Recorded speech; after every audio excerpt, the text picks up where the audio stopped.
नमस्कार दोस्तों, स्वागत है आप सभी का मेरे हिस्ट्री चैनल हिस्ट्री हब में।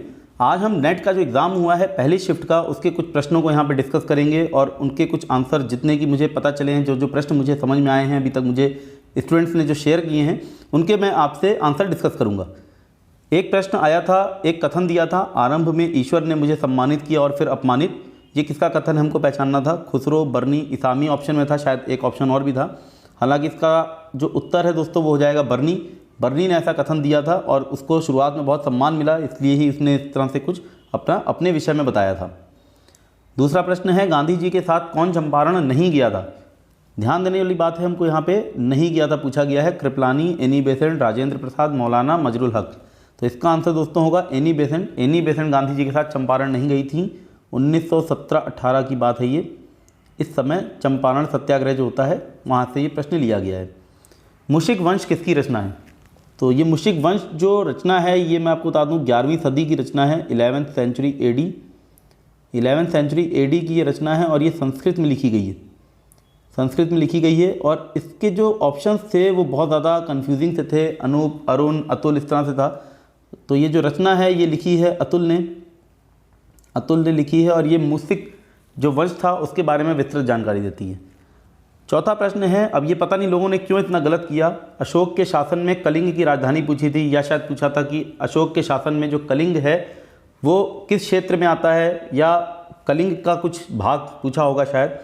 तो ये मैंने बहुत अच्छे से बताया है। अब इसमें लोगों ने पता नहीं क्यों उज्जैन, स्वर्णगिरी, तक्षशिला लगाया। उज्जैन जो है वो एमपी में पड़ता है, कहीं से भी कलिंग का भाग नहीं हो सकता। कलिंग जो है वो उड़ीसा की बात कर रहा है। स्वर्णगिरी आपका साउथ में आ जाता है, दक्षिण में, यानी कर्नाटक की तरफ कहीं है, तो ये भी नहीं हो सकता। इसके बाद तक्षशिला जो है ये आता है नॉर्थ वेस्ट में, तो ये भी नहीं हो सकता। आपका बचा तोसली, तो इसका आंसर दोस्तों हो जाएगा तोसली। पांचवा प्रश्न है, तमिल में महाभारत की रचना किसने की? तो ये अनुवाद कई बार पूछे जाते हैं, इस बार भी महाभारत और रामायण से प्रश्न आए हैं। तमिल में महाभारत का अनुवाद किया है पेरुंद देवनार ने, और ये ऑप्शन में रहा होगा आपका, पेरुंद देवनार नाम है, इन्होंने महाभारत का अनुवाद किया तमिल में। छठा प्रश्न है, आधुनिक भारत से है और ये बहुत सारी संधियाँ दी थी जिनको कालक्रम में लगाना है। पुरंदर, सूरत, वडगांव, सलाबाई की संधि। अब इसमें कन्फ्यूजन हो सकता है लोगों को कि पुरंदर की संधि तो शिवाजी के समय में भी हुई है, अंग्रेजों के समय में भी हुई है, लेकिन अब आपसे ये पूछ रहा है सलाबाई, वडगांव और सूरत की संधि, तो ये बात कर रहा है फर्स्ट मराठा वॉर की। पहला एंग्ल मराठा जो वॉर हुआ है, मतलब अंग्रेजों से जो मराठा युद्ध हुआ है पहला, उसकी बात कर रहा है, जिसकी शुरुआत होती है सूरत की संधि से। सूरत की संधि होती है 1775 में। यहीं से इसकी शुरुआत होती है जब रघुनाथ राव जो है वो अंग्रेज़ों के साथ संधि कर लेता है कि अंग्रेज़ों को वो साल्तत और बाकी के कुछ क्षेत्र दे देगा, बदले में अंग्रेज़ जो है रघुनाथ राव को पेशवा मान लें या पेशवा की गद्दी में बिठा दें। उसके बाद होती है पुरंदर की संधि जो कि होती है 1776 में। फिर वडगांव की होती है 1779 में। उसके बाद आखिरी में सलाबाई की संधि होती है 1782 में, जहाँ से ये युद्ध समाप्त हो जाता है। मतलब जो प्रथम आंग्ल मराठा युद्ध है 1775 में सूरत की संधि से शुरू होता है और 1782 में सालाबाई की संधि से समाप्त हो जाता है।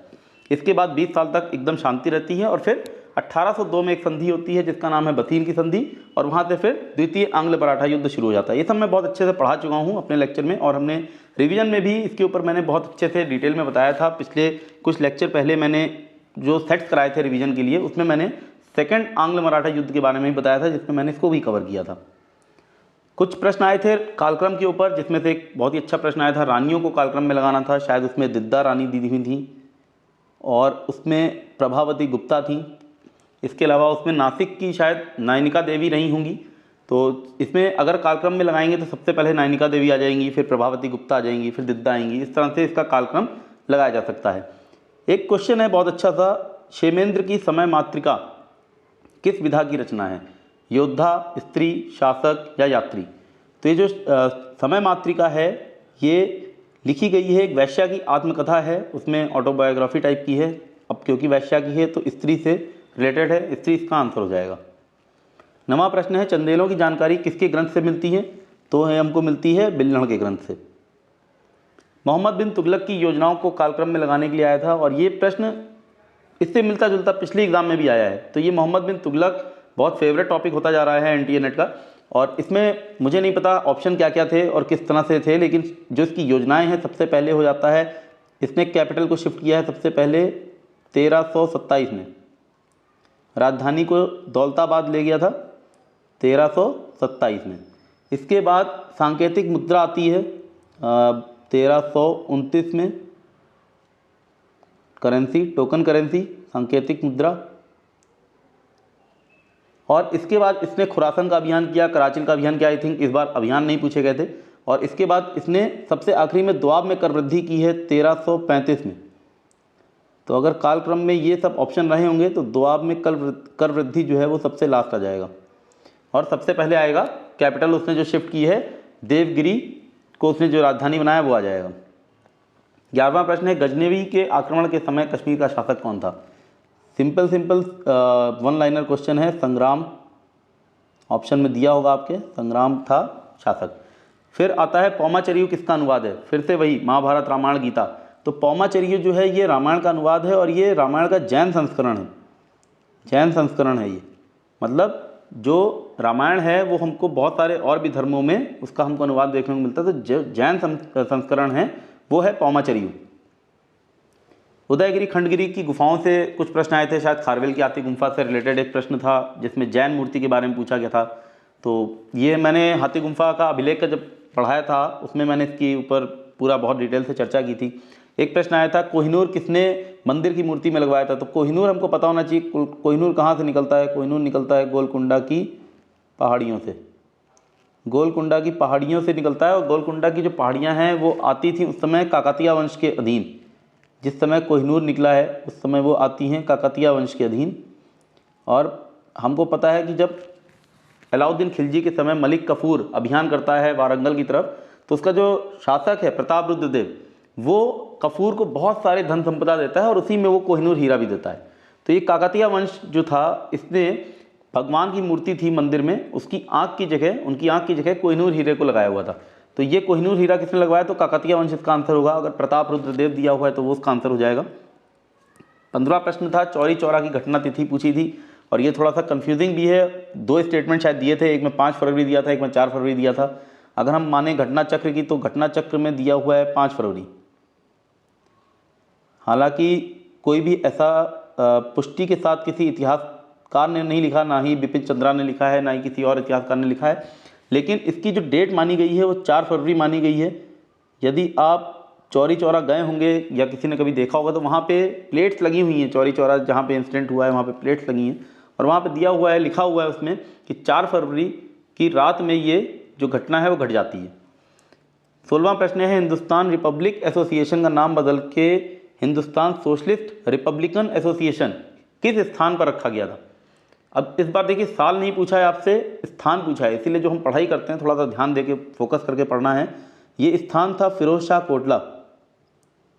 फिरोज शाह कोटला में ये नाम बदला गया था, तो ये इसका आंसर हो जाएगा। इसमें ऑप्शन में दिया रहा होगा फिरोज शाह कोटला, तो वही इसका आंसर है। 17वां प्रश्न था, new lamps for the old किसकी रचना है? एकदम सिंपल सीधा सा प्रश्न है, औरोबिंदो घोष, औरोबिंदो घोष की रचना है ये। 18वां प्रश्न चोल काल से आया था। चोल काल से हालांकि मैंने सुना 2-3 और भी प्रश्न आए थे, मुझे अभी तक एक पता चला है। तो चोल काल में मूर्ति बनाने वाले को क्या कहा जाता था? शिल्पी था, स्थापति था, और भी 2 ऑप्शन थे, तो इसका आंसर स्थापति हो जाएगा। शिल्पी इसका आंसर बिल्कुल भी नहीं है, हालांकि देखने से लगता है कि शिल्पी होगा, लेकिन इसका आंसर स्थापति होगा। 19वां प्रश्न सुभाष चंद्र बोस के ऊपर आया था। सुभाष चंद्र बोस की इंडियन पिलग्रिम ऑटोबायोग्राफी टाइप की है, 1937 में लिखी है, उसके ऊपर प्रश्न था। एग्जैक्टली प्रश्न क्या था वो तो मुझे नहीं पता, लेकिन मैं आपको इसके बारे में थोड़ा सा बता देता हूँ। ये यूरोप जब ये जाते हैं 1937 में, तब ये पुस्तक इन्होंने लिखी है इंडियन पिलग्रिम। 20वां प्रश्न था, गवर्नर की कार्यकारिणी परिषद को भारत में कानून बनाने का अधिकार किस अधिनियम द्वारा मिला? तो ये चार्टर एक्ट 1833, चार्टर एक्ट 1833 में गवर्नर और उसकी कार्यकारिणी परिषद को ये अधिकार मिलता है कि वो भारत में कानून बना सकें। तो ये कुछ ऐसे प्रश्न थे जो मुझे पता चले हैं। यदि आपको और भी प्रश्न याद आ रहे हो या आपको किसी और प्रश्न के बारे में जानना हो तो मुझे कमेंट सेक्शन में बताइए, या फिर जो कमेंट सेक्शन में मेरे टेलीग्राम ग्रुप का लिंक दिया हुआ है आप डायरेक्टली उससे वहाँ भी पूछ सकते हैं, मैं आपको वहाँ पे जवाब दे दूँगा।